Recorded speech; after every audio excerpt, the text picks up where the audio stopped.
Yay! Yeah! What is up, everybody? Happy Monday. Welcome to Ginger Runner Live, episode number 199.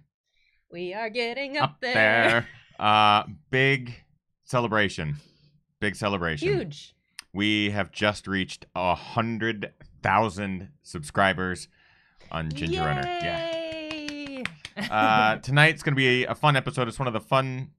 it's one of our favorite episodes to do. Basically, inspiration and viewer mail. Kim and I are going to read some of your emails that you've sent in the last couple of months, actually, because it's been a while since we've done these types of episodes. But we're also going to do a little bit of a celebration, reaching 100,000 subscribers. At least the initial celebration, because I feel like there's going to be more. So welcome, everyone, to Ginger Runner Live, episode number 199. Sit back, relax, enjoy the show. Thank you for taking some whatever. Here we go. Let's do this.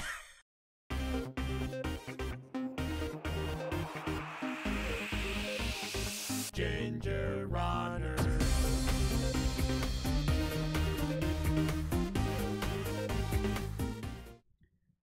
Yay! Oh, look, I just already messed up the bottom. Already messed it up. A bunch of people just unsubscribed. Is that what happened? That's what, yeah. Did that happen? Damn it. I'm sorry, a little bit of Kim's last name got covered up by the live chat room. I thought I could get away with doing a little bit of a live chat over the screen while we do tonight's episode, since we don't have a guest. Sure. Regardless, welcome everyone to Ginger Runner Live, episode number 199. We're getting up there. I am your host, Ethan Newberry, aka the Ginger Runner, and I'm joined by Kim Tashima Newberry. And there's already people in the chat room eyeing what you are drinking, and people already calling it out by name. This. Let's start there then. Sip of Sunshine IPA is what I am going to partake in tonight. And the reason I am partaking in this very special beverage is not only was it provided to us by a wonderful supporter of the channel, Scout. Big shout out to Scout, who sent us a lot of stuff. like some of the best. Sip of Sunshine is just one of the beers I'll be drinking over the next couple of weeks. You'll be able to see on the show. But it's a celebratory beer because today we reached 100,000 subscribers on the Ginger Runner YouTube channel. And that deserves a drink. And this is what I'll be drinking tonight. Oh, look, we have a new subscriber. This is a little thing that it's a little thing that I added. Oh. Maybe this did it. Was it? It was that. Was it this? Okay. So tonight, we don't have a guest on tonight. We have another subscriber. That might happen throughout the show. I can turn that off, but it should just be a picture of Gus's face. I can make that happen. I can actually make and that he's happen. Like, Murr! We're using all this new software, and there's some cool things that we can do. So I'm also going to leave the live chat room here, so people can see it. Kim, of course, is in the live chat room. Yes. So if you guys have questions for Ethan or comments, just please leave them in. I'll be trying to pull comments and questions out throughout the hour. Yeah, so since this is going to be a viewer mail and inspiration episode, again, one of mine and Kim's favorite episodes to do, because we get to share your stories, we get to hear from you, hear about your races, how you got into running, all sorts of crazy stuff like that. It's wonderful for us to be able to share some of these stories because they inspire us to continue to do this stuff. Yeah. So that's what we're going to be focusing on tonight. Before we even get into that, though, I wanted to talk a bit about this channel. It's incredibly important to me. It's my life. It's Kim's life now. And I think this is a perfect opportunity to talk a little bit about how it came to be, how I started the channel, how it grew to what it is today, and an opportunity for me to say thank you to you, whether you're watching live now or you're watching the archive version of this. It wouldn't be anything without the audience, without the community that has grown and become what it is today. So first things first, I posted on social media today as I was watching. I was standing at my desk working, and I had a feeling that we would hit 100,000 subscribers within the next week. I was hoping we'd do it before 2018. I didn't really want to push it.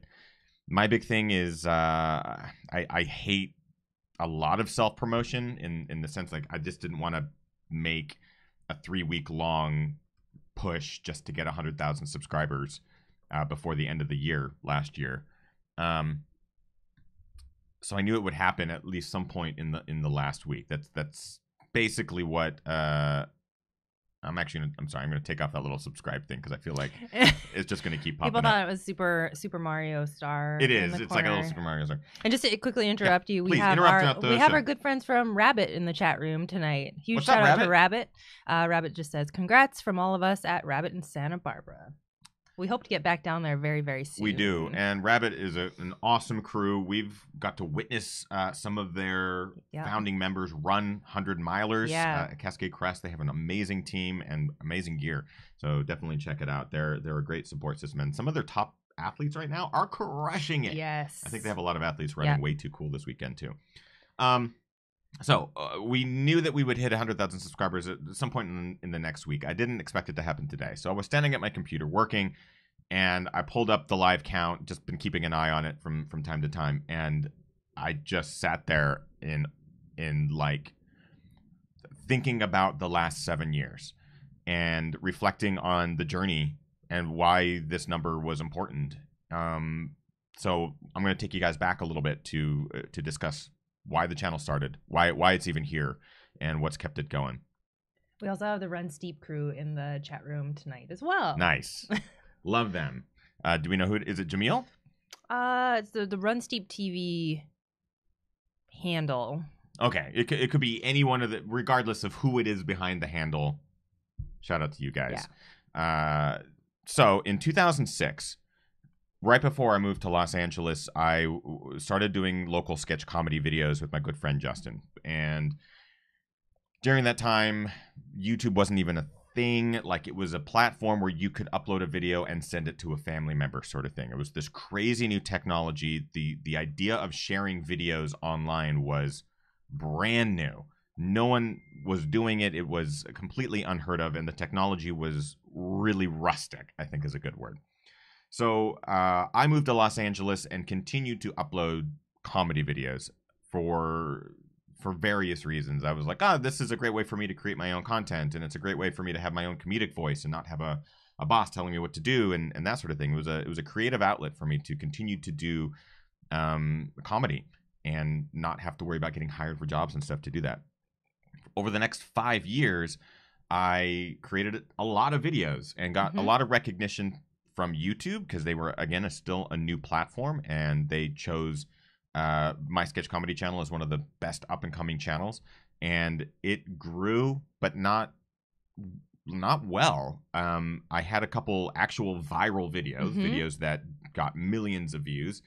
And I thought that was what I should be doing. I was like, oh, man, I'm making comedy videos, and some of these are getting a lot of attention, and this is what I want to do with my life. But over those 5 years, I realized the audience wasn't kind, and I wasn't happy with what I was creating. I found myself creating more content just for what I thought the audience would want rather than for myself. And it was really difficult to look at my content. It was hard for me to share it with my family, share it with my friends, because some of it I was really proud of. Most of it I felt was not great. And I have to say that, so we met about 10 years, just over 10 years ago now. And in those early stages of knowing you, Turn down the volume on that computer. I realize that it's getting text. Oh, yes. Yeah. In the early stages of knowing you, I knew you as like the comedian and the improviser, and I knew you for your videos and that kind of thing. But the progression over the first few years of knowing you, it was hard for me to watch a little bit, because you'd be going through that weekly grind of like trying to figure out what you needed to make and had nothing to do with what made you happy. Right. So. It all kind of came to a head when right around the Vancouver Olympics, actually, in 2010. So my good friend Lindsay, comedy partner Lindsay, and I won a big contest with Samsung to go to the Vancouver Olympics and make all these videos with them, and not document the games, but create content around the games for Samsung. Right. At that time, we were having a ton of fun creating the content. Kim lived in Vancouver at the time as well, so it was a great chance to actually like see Kim. Yeah. And at the end of that, I think it was 3 weeks of just constant hard work trying to create comedy videos and stuff for a brand like Samsung. Lindsay and I ended up winning the contest. They brought a bunch of creators up to Vancouver to do this thing, and there was like a big cash prize at the end if we won. And Lindsay and I won. But what we learned while we were there, the other creators that were creating content there were already looking beyond the contest. They were just there to experience the Olympics, and the contest was the reason that they happened to be there. Some of the creators that we were meeting were people like Daystorm Power, Freddie Wong, some of the now biggest creators on the planet. But at that time, they were brand new, and they were just creating their own channels and creating their own content. So what I actually took away from that experience was there is a way that you can make a living online, but it doesn't have to be. You don't have to play by someone else's rules. You really need to do something that makes you happy. And I just found that the content that I was creating, it wasn't making me happy. It was making like brands happy, and it was making some of the audience that I had created happy, but it wasn't making me happy. And we had basically the channel got to about 35,000 subscribers and just kind of petered out. And I was having a really difficult time coming up with new content that I enjoyed, and I couldn't find a voice. At that same time, I was trying to do more acting work and stepping away from YouTube, but in my free time, I was running, and I was pushing myself physically. I was training for a marathon and just trying to do more outdoor activities in my free time in Los Angeles. As I started doing more of that, I'm a big gearhead, as many of you know. If you've subscribed to this channel and you've been a part of the channel for a long time, you know that I love gear. I love shoes, I love packs, I love jackets, I love layers, I love everything. So I was really into that. And I would go online and I would look for the latest, greatest shoes, latest hydration pack stuff. And I wasn't even really into trail running at the time. It was still road running. And there was nothing out there that was entertaining content. It was a lot of run shops that were describing a new product that they got in, and it was very kind of lackluster. And I saw this opportunity to be the voice of a regular runner, someone who's not out there winning races, but someone who cares about gear. Because I'm like, there's no way I'm the only person that cares about gear and cares about my ability to run maybe a little bit faster. Like, how can I shave off 5 minutes from my marathon time, even though I'm not an elite? Like, there has to be a way. So I started a channel called The Ginger Runner, where all I was going to do was review gear in an entertaining, educational, and honest way. I was not going to take money from brands. I wasn't going to do anything that would make me feel like I didn't like my content or I wasn't proud of my content. It was going to be 100% for me and hopefully educate the audience. And as time went on, I started realizing, well, this is a great opportunity for me to also document my own runs, whether it's a training run or a race. It would be something that I could look back on and prove to myself that I faced a doubt or a fear, and I was able to get over it. So it branched off from just reviews into first-person GoPro style movies of me running marathons and eventually ultras. And it was a way for me to go back and watch these experiences and go, oh my God, I actually did these things. This is crazy. And again, over the course of these years, we're now 7 years deep, everything has grown. So, the reviews are bigger. The reviews, there's more of them. There's more films, more documentaries of other people. It's so far beyond just me documenting my own races now. And it's so much more about everyone else that, like, the channel has it's grown in a really cool, significant way. And I am so proud to look back at all the content that I made on the channel. And I'm proud of every piece. There's nothing on the channel that I'm like, oh, I wish I hadn't done this. There just isn't. And it was a really cool, it was a hard choice to make to try to do stuff that it's not financially viable. There's no way. Right. When I started it, I was broke and continued to be broke for years. And it wasn't until Patreon, the site, actually came along that allowed this to be something where we could pay rent with it. That's it. Because having a YouTube channel, even with 100,000 subscribers, will not pay your bills. It doesn't even come close. so Patreon is the only reason that this channel has been able to continue to move forward. But I'm so proud of what it is now. It is I'm going to say it's probably one of the few channels on the internet that has literal blood, sweat, and tears put into it. Mm-hmm. Years of sleepless nights and a lot of emotional conversations, both with myself and of course with my significant other, Kim, here. It, I believe, is the first running channel to surpass 100,000 subscribers, specifically running channel. I know there's other review channels out there that have more than 100,000 subscribers. But I'm proud to say that I think this is the only ultra running channel that is over 100,000 subscribers. Correct me if I'm wrong. I'm happy to be wrong here, but I think this is accurate. And that is all in part due to the incredible community.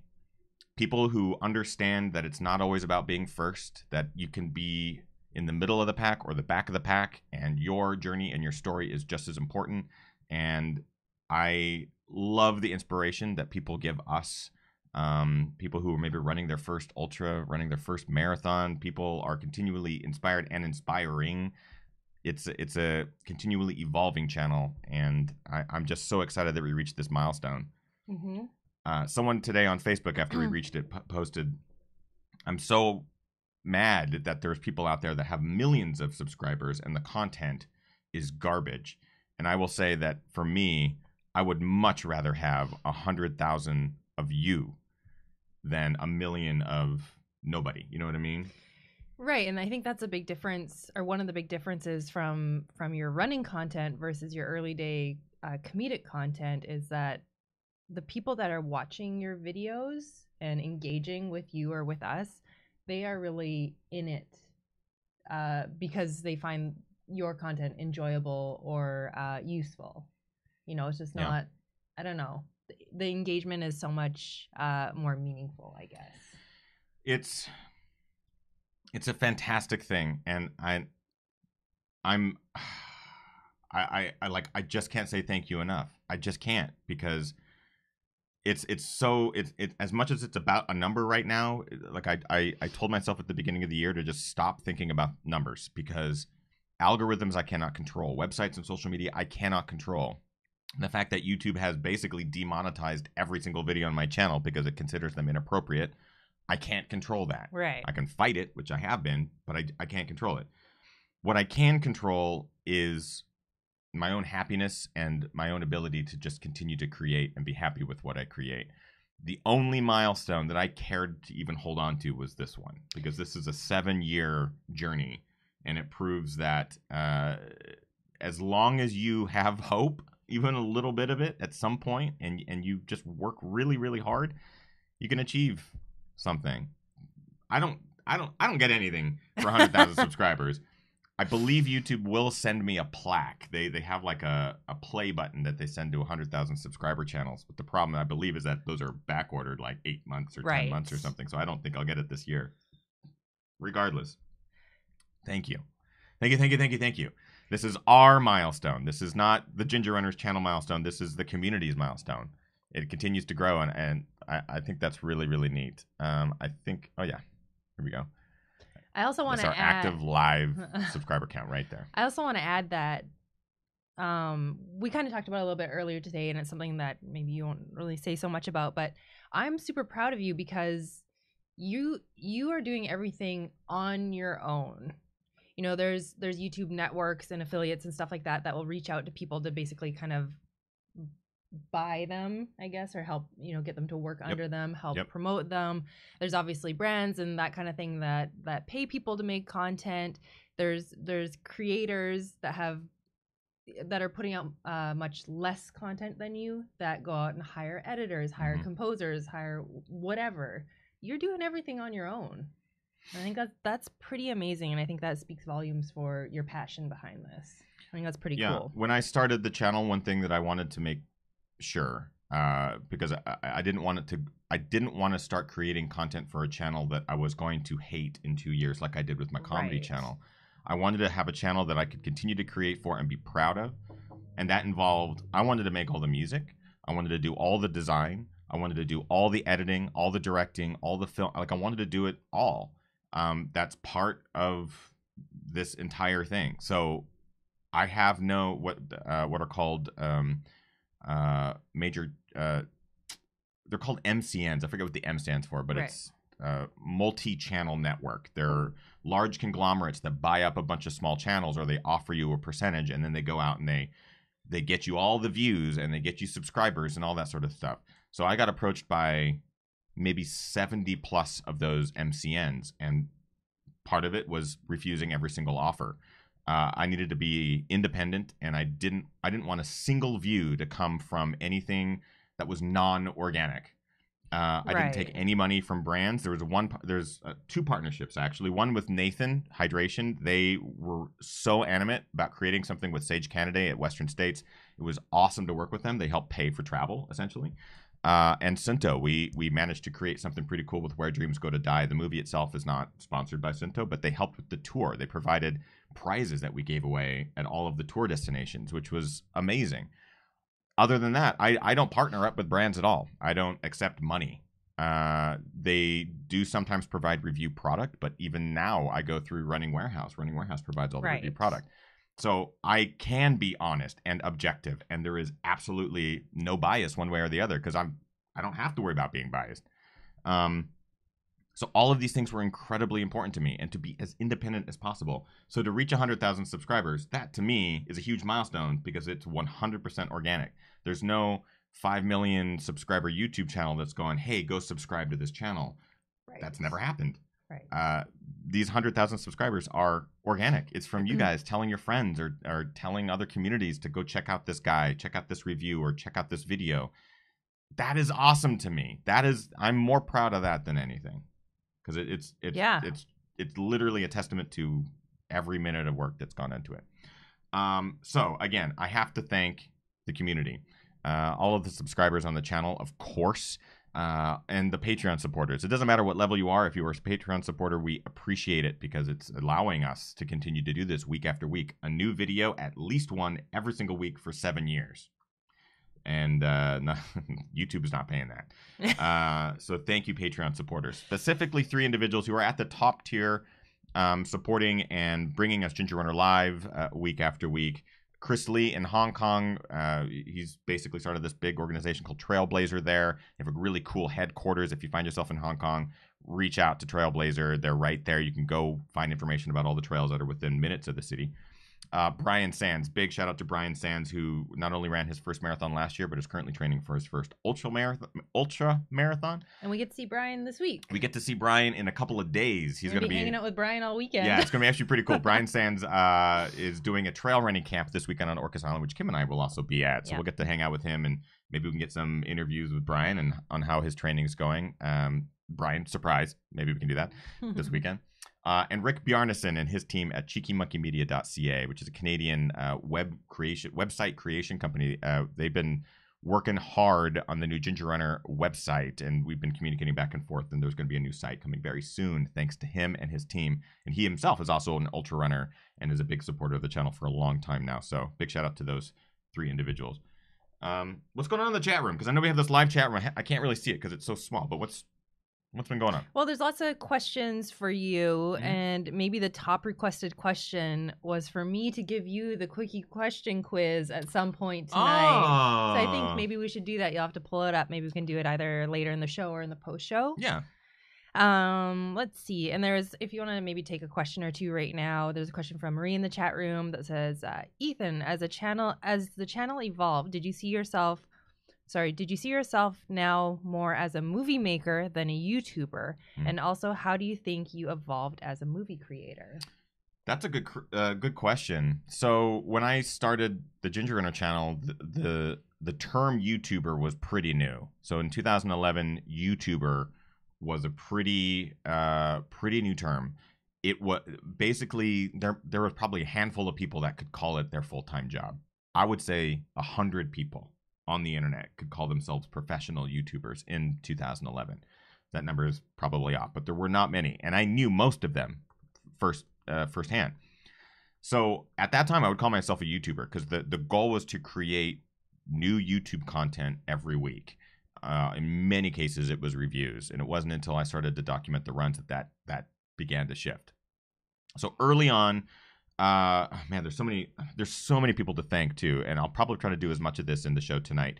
But early on, it was running races like the Rain Shadow running races, and James Varner, who and Gary Robbins and all of his races up in Canada, and Kira Henninger and all of her races in Southern California. These are race directors who saw what I was trying to do and knew that it would not only benefit them, but it would also benefit me. Some of their races are really hard, and they knew that I wanted a challenge, and I wanted to document the challenge and getting through that. And they embraced it. They embraced the idea of this kid with a GoPro going to come and run my race.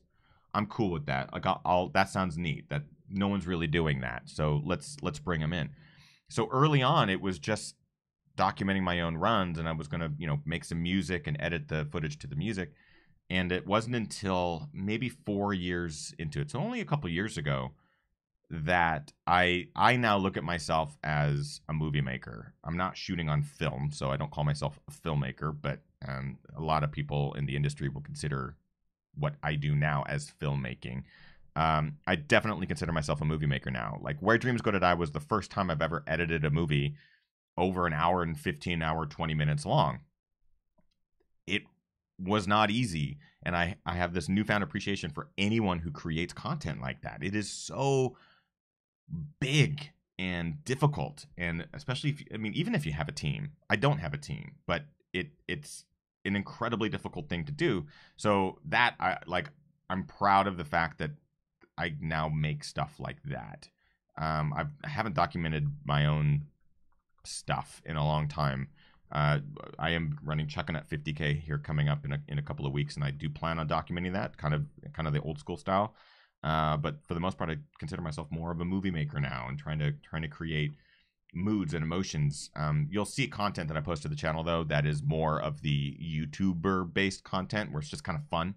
I never want to lose that spirit, that I never want to lose that voice, that what we do is fun, because the second it becomes just all serious stuff, I think it loses a lot of importance. I think that if it's just too heavy and too weighted all the time, it's just too much. So, because the sport itself is fun, it's always been fun for me, and I never want to lose that spirit. What else? Anything? Or should I get into viewer mail? Yeah, let's do. Maybe we'll do some viewer mail. Viewer mail. I'm on my first glass. Yeah, Kim's on her first glass. I'm not even halfway through my first can. Okay. This one, basically what I'm going to do is I'm going to read some emails from some of the viewers. And feel free to keep asking questions, you guys. I will continue to pull them. I do have some set aside. So. Yes. This one comes to us from Albert. Hi, Ethan. I noticed that you and Kim were doing viewer mail tonight, and I thought I'd reach out with something I've been meaning to send to you for a while. Back last April, I asked you during the Patreon post show about if you thought my wife running a 50K after only doing the half marathon distance was a good idea or not. You and Kim both thought it would be a great idea as long as we get the training in. Well, I showed her the recording of that later that night, basically saying, I think you can do it. The Ginger and Kim, I almost said and the Kim, think you can do it. So let's do it. So we trained for our local 50K here in San Diego, which took place in October. She took on distances in training that she never tackled before, but she did it. Needless to say that my wife crushed it. She had tears coming down her face as she approached the finish line with my 3-year-old daughter and I there waiting. I just wanted to thank you and Kim for all that you two do. I've been a fan for years, and your running videos were one of the reasons I wanted to jump into trails and eventually into the ultra distance. We learned of the Squamish races through your videos and wanted to give it a shot this year as well. She's doing the 50K, and I'm doing the 50 miler. Again, thanks for all you do, and congrats on 100,000 subscribers. Albert, that is awesome. I love that. I remember the letter. I remember talking about it, or the question in that post show. One thing that I think some of our live shows have proven, and these shows in particular, the viewer mail shows, is people will reach out and go, a question like this. I'm only training for a half marathon, but I'd like to do a 50K. We get a lot of road runners who are looking to do trails on this channel. 100%. That's what I was. That's what Kim was. Yep. There is a point in almost every runner's career where they'll go from roads and experiment on trails, and maybe stick on trails or go back to roads or whatever, or bounce back and forth. But I love this. There is no doubt in my mind that if you're training for a half marathon, and you already have that commitment in your mind, but yet you are thinking of doing a 50K, you could do it. There's no doubt. It's just a matter of getting the training in, getting in a couple of those long distances. Your body needs to know what it feels like. Your mind needs to know what it feels like. You need to give yourself the opportunities to train with nutrition, to train in heat and cold or whatever the conditions are going to be for the race. You need to train on trails and know what it's like to go up a mountain and descend a mountain, know what it's going to take to get your quads in shape. But this is a testament that, and we've had a lot of experts on the show and a lot of experienced ultra runners who have said, yeah, my first race was a 50 miler. You know, they've come out, they just didn't want to run any distances. They just wanted to get to a 50 miler. So anything is possible. You just have to be diligent about listening to your body and your mind, of course, and getting the training in. Nice job, Albert. And to your wife as well, of course. Yes, yeah. And hopefully we'll see you up in Squamish. This one comes to us from Adam. Share if you'd like. First, thank you for your inspiration. When I'm down on my running and training, I watch one of many Ginger Runner films, amongst the Evergreens and Wonderland being the favorites. I only started running after a nasty ankle break left me with 9 pins and a plate holding it together. The surgery was a success, but the doctors told me no sports or running will happen. I set out to prove them wrong. I'm not fast, winning the chubby guy divisions, but I get out there. I got to see Where Dreams Go to Die in Toronto, shake your and Gary's hands. It was so inspiring, exciting, and I was starstruck. Basically, went home and registered for my first ultra. I've done some halves and 25K trails, but 50K scares me but excites me. I told my kids, if your dreams don't scare you, how are they going to change you? Just to gross you out, if you don't like x-rays, I attached mine. He did attach an x-ray here.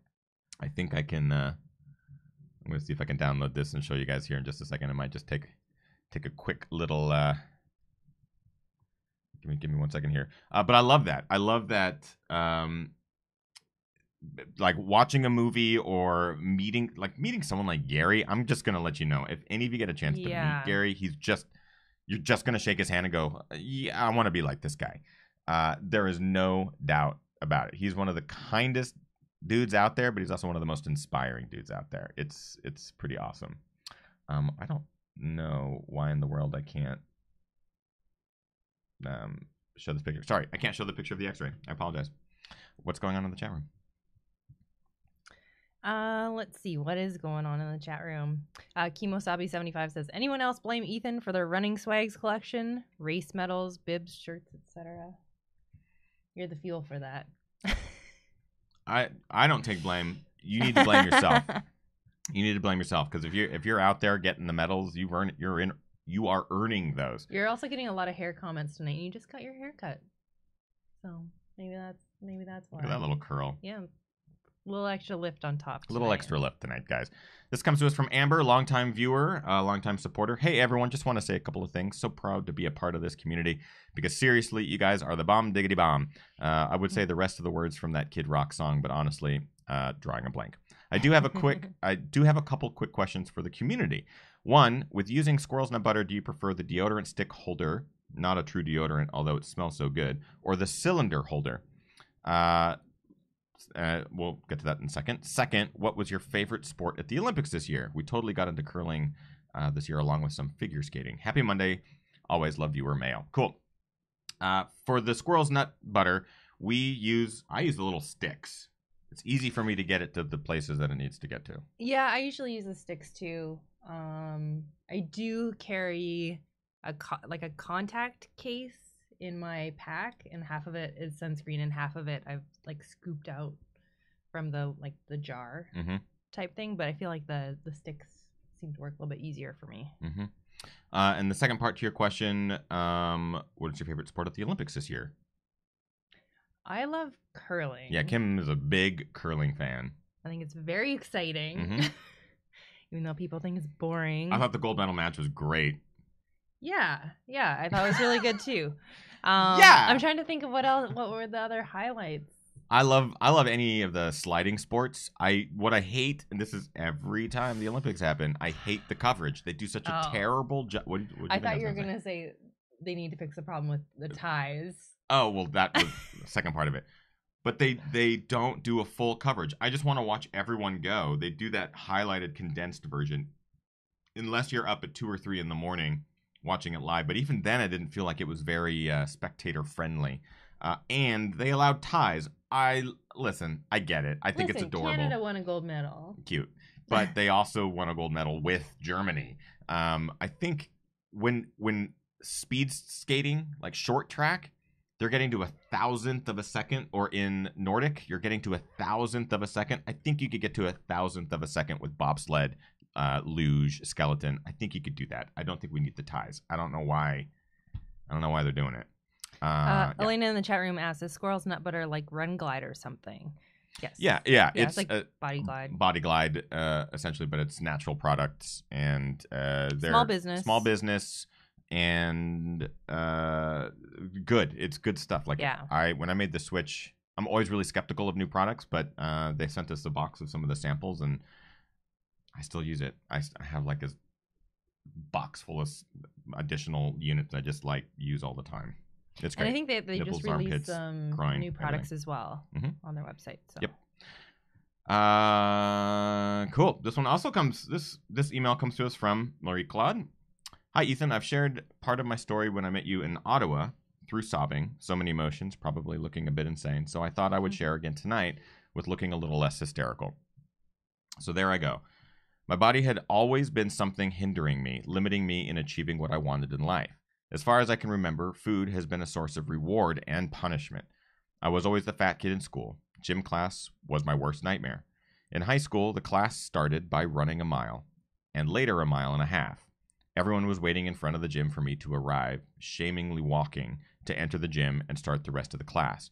As I graduated high school, I promised myself I would never run again. I lived for 32 years avoiding pictures of myself doing sports or pushing any physical limit.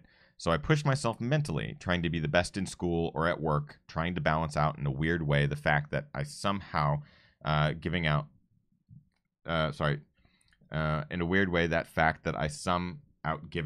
on my outer shell.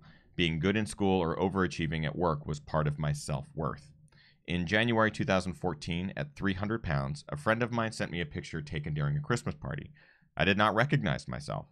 I decided that I needed to change my lifestyle and get control over my eating disorder. So I got a tool to help me make the commitment to myself. I also wanted to make that a way of living, not do a crazy diet that cannot be sustained over time. I started to lose the weight, and it made me feel better and more confident. I also started to do a little exercise, just a fitness game with my Wii console in my living room, which, by the way, still makes me sore. One night in April or May of 2014, I was procrastinating on YouTube instead of studying for an exam. I found a video from the Ginger Runner. My first reaction was, wow, runners do seem like happy people. That idea remained in my mind for a week. Then I decided that I would try running. I bought a pair of running shoes and didn't even run a block. I was carrying over 250 pounds on my back, but I did not let that stop me. I went back and back again, running a few more meters each time. I went late at night so nobody would see me run. Soon, I gave myself the objective of running a 5K during the Ottawa race weekend, which was a year later. For me, it seemed like the ultimate objective. Over the summer, as the pounds were lost and running got easier, I decided to run my 5K sooner than planned and ran it in September.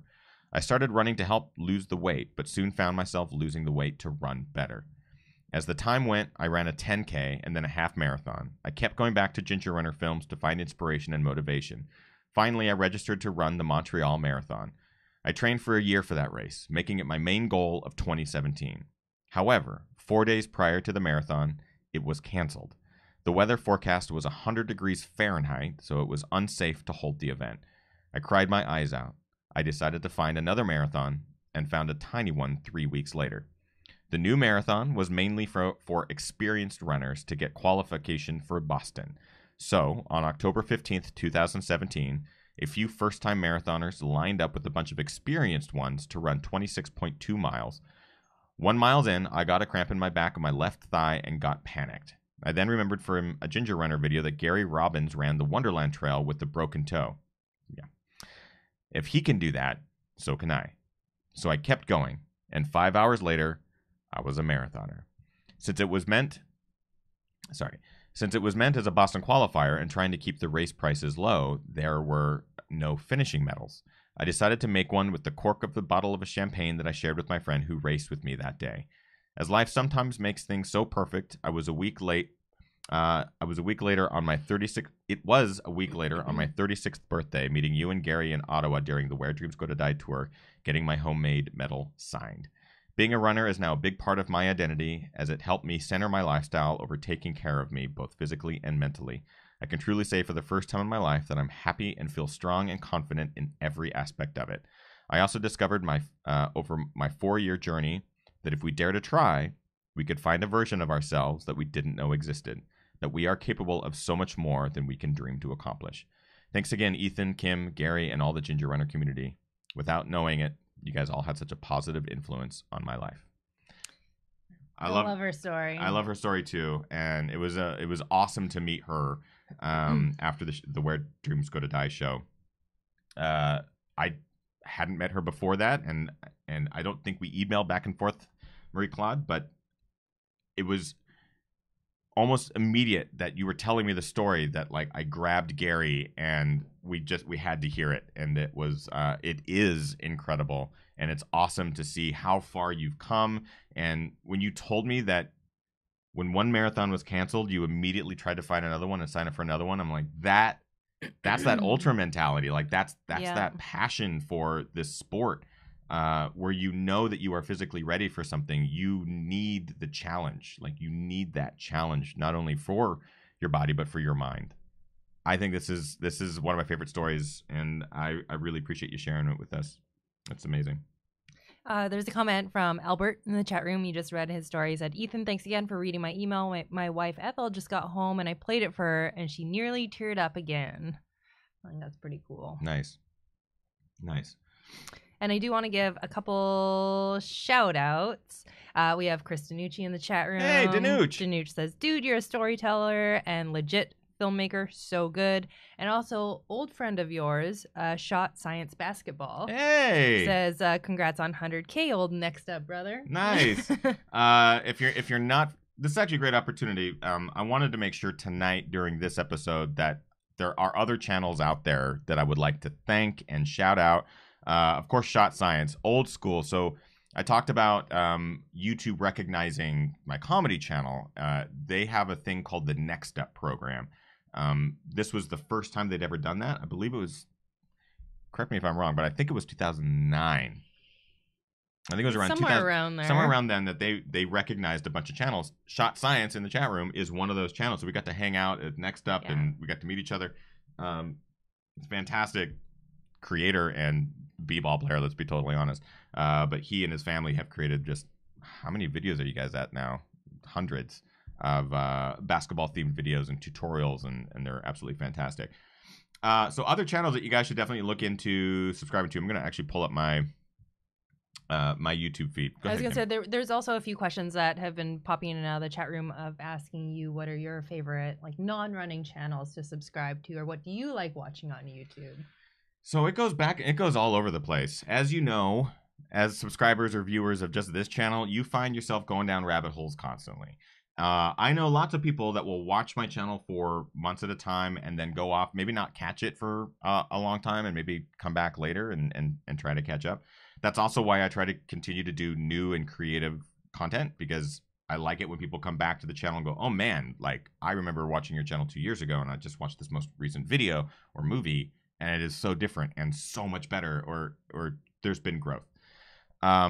So there's, I mean, I watch some vloggers.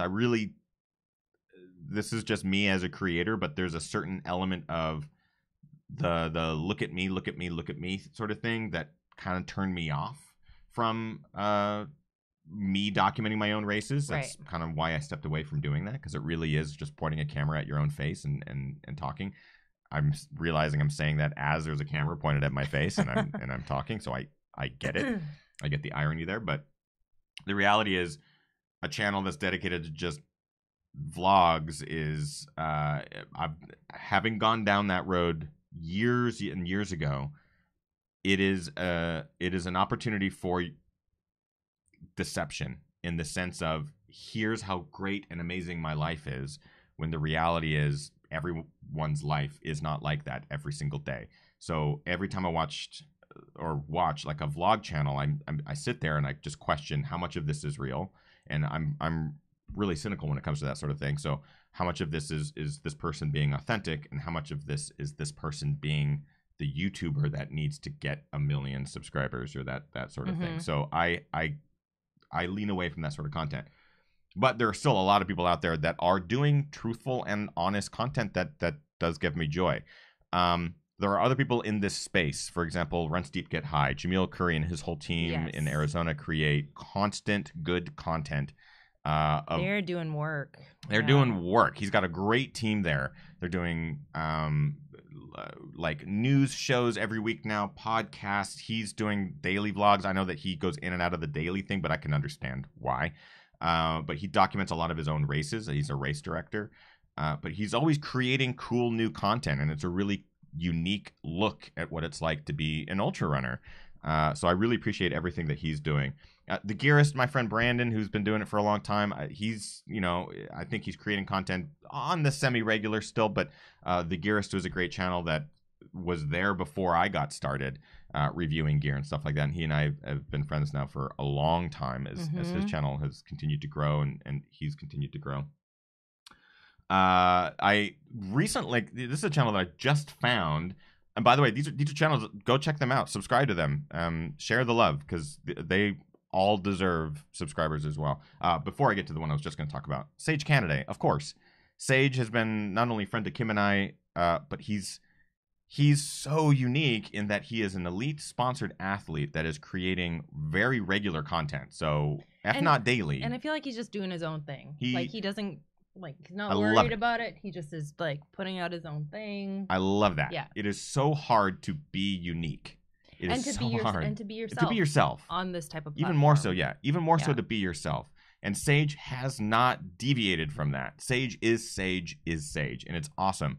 All of his, I remember when I first started watching his videos, I was like, who is this guy that's playing guitar and bass and keyboards and drums before all of his videos? It's super cheesy, but I could not get enough of it. And he has not changed in the slightest. And he's been really forthcoming with all of his knowledge with running. He documents all of his journey, which I think is pretty cool. So go give Sage some love. The kid deserves it. And here's the other thing that I love about Sage. I get it, and I get trolled. I get hate. I get people that don't like what I do because I have no right doing what I do. I'm not an elite. I'm not winning races. I have no place in the running world because I am not a good runner. I get it. I get that stuff, not all the time, but regularly enough where I have to block people. Sage gets it a lot more than me. And it blows my mind because he puts way more of himself out there. He, like, his results and everything like that, he gets it constantly. And it bums me out when I see that because I'm like, do you not realize that this is an elite athlete who's putting all of his information and all of his training and everything out there just for people to consume for free? Right. Like, all YouTube content is free. So I really respect what he's doing. And he hasn't lost that voice. He just handles haters so well, and I really respect that. I mean, he's got a lot of really great followers who love what he does, and I would encourage you to go subscribe to him if you have not already. And finally, I just found this guy, 2 weeks ago. His name is Dan Whitehead, and Dan, correct? I think you're Australia. I'm gonna say Australia, but he's gonna be like, nope, I'm a Kiwi. But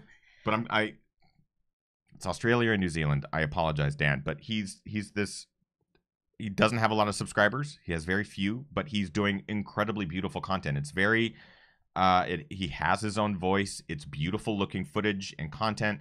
And he's a runner and he's documenting all of his runs and training and stuff like that leading up to different things. And it's really cool to see what he's doing. I like it because it's visually engaging and he's doing a great job telling a story visually. And so Dan, I found him randomly through the algorithm that YouTube created, where it popped up next to... Where it actually kind of worked. It actually worked. I remember I think that's the comment I posted on this video was, the YouTube algorithm worked. I'm glad I found you. And Triathlon Terran, I know that he's a supporter of the channel. He's also doing reviews for gear. He definitely is geared more towards triathlon, but he's a really good, personable guy, Canadian, and talented athlete. And he does great reviews, really honest content. He's also really great. He might be watching tonight too, but good shout out to him. I was gonna say Nathaniel in the chat room says that you kind of got a shout out on Philly D because Joe was wearing a GRVR shirt. Yeah. So yeah, Joe, who I know is not watching this live because he's probably working, but like Philly D, we're friends. Yeah, we're all friends We're with all them friends. and their wives. We've been to their Christmas parties, and we like when we lived in Los Angeles, we would all hang out. Yeah. So yeah, Joe and Philly D and all of these big YouTube creators. I know all the big YouTubers. I do because we were all friends and have been friends and have collaborated and stuff in the past. But a lot of them never understood what I was doing when I switched over to Ginger Runner. They were like, "Why would you abandon the comedy thing? There's just so much growth potential there." And I was like, "Because I didn't like it." And now Ginger Runner, it's been its own thing, and we're still trying to get Philly D to like sign up for a half marathon or something like that. He's like, "I'll never be able to run as far as you." I'm like, I think he's back to working out again. He is back. Yeah, he's been doing a lot of like Peloton stuff, a lot of bike stuff, which is pretty cool to see. Yeah. Okay. Where are we at on time? We have a couple more minutes. Are there any more questions, or we can get into another viewer mail? What do you think? Let's go viewer mail, and if you want to pull. Yeah, Okay. I have a bunch of questions pulled aside. So. All right. This one comes to us from Deb. Hi, Ethan and Kim. Just a quick story from Black Canyon's 100K last weekend. Shout out to everyone that ran Black Canyons. I know we talked. You guys a little bit are about it. incredible, and we did list you all off by name last week, I believe. Yep. But that was really special for us to see that you guys had made signs and were out there supporting each other. That was really cool. It was really cool. Like the GR community represented at Black Canyons. It was really cool and unexpected. Deb was there, for example. Just a quick story from Black Canyons 100K last weekend. It was a bittersweet race for sure. Sweet that I got to run it at all, and that I got to meet and run with other Ginger runners, Chris, Kim, and Ian during the day. Chris is definitely full of spit and vinegar, and I thoroughly enjoyed his stories and energy. Throughout the day, I kept telling myself how lucky I was to even be out there. 2 weeks prior, I had ran the Elephant Mountain 50K as a training race for Black Canyon. The race mostly went well, but by the end I felt really depleted and nauseous, which was unusual for me at a 50K distance. The few days that followed, I got pretty sick. Sinus infection turned into lung infection, and I was on the couch for 10 days. I had a fever up until the Thursday before Black Canyon. My goal at Black Canyon was to get a Western States qualifier. You have to run the 100K, I believe, in under 16 hours there to get that.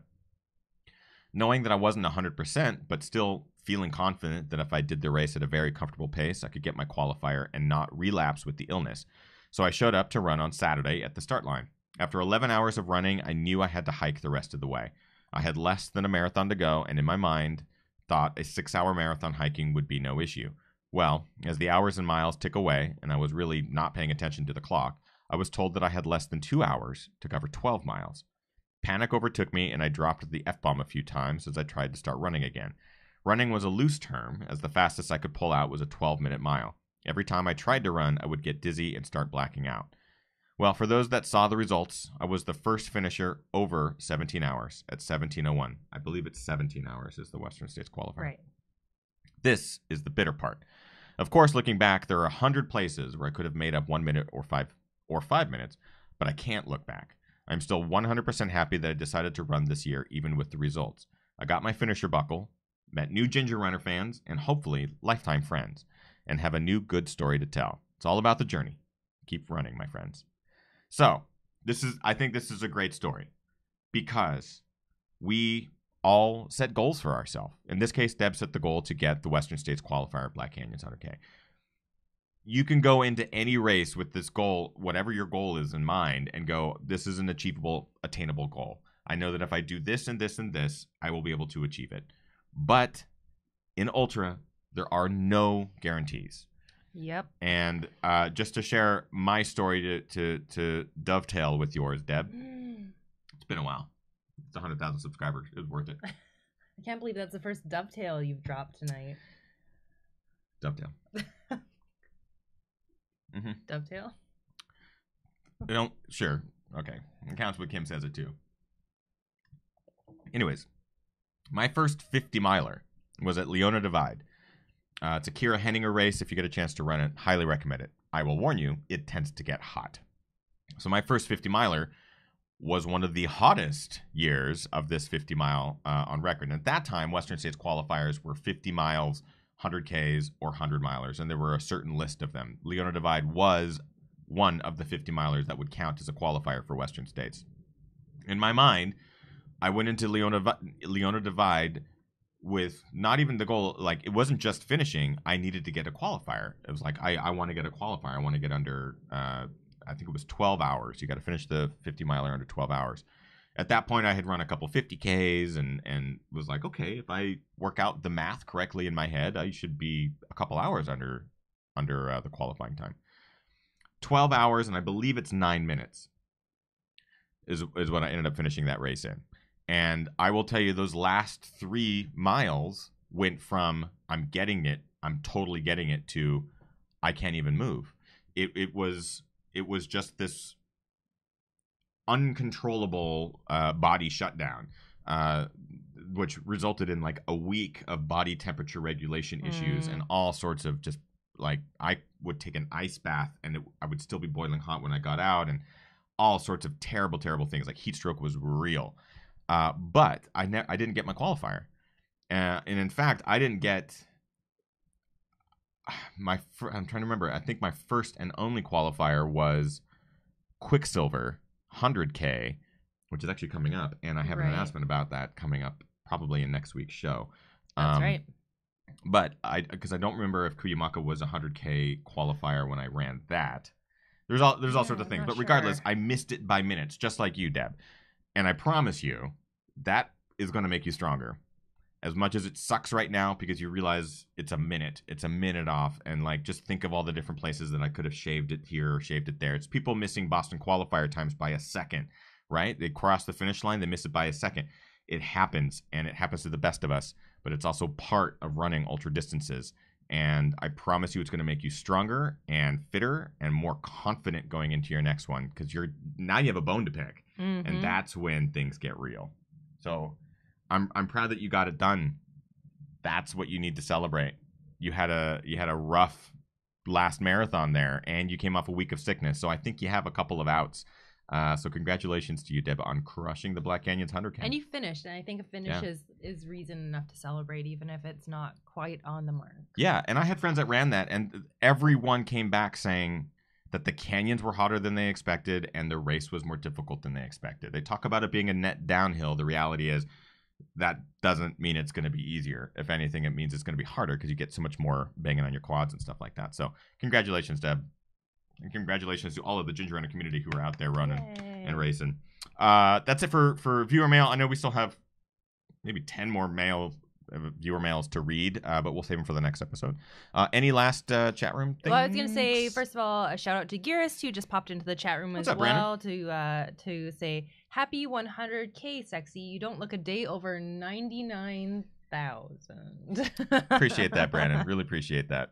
Working on my looks. All right. Can you pull up the quickie question quiz? Yeah. Yeah. So I'm going to pull it up on my phone. I can pull it up here on the screen, but I think it's much easier if I just pull it up there. So tell people what's happening. Oh, where's the? Oh, the shirt's in the laundry. The shirt is we'll in wear the it laundry. next week, because next week we have a big guest. Next week, Ann Trayson is going to be on the show. 200 episodes of Ginger Runner Live, and we get Ann Trayson. I was thinking this is a cool, good week. But it's 200 episodes. Yeah, it's That's crazy. Pretty crazy.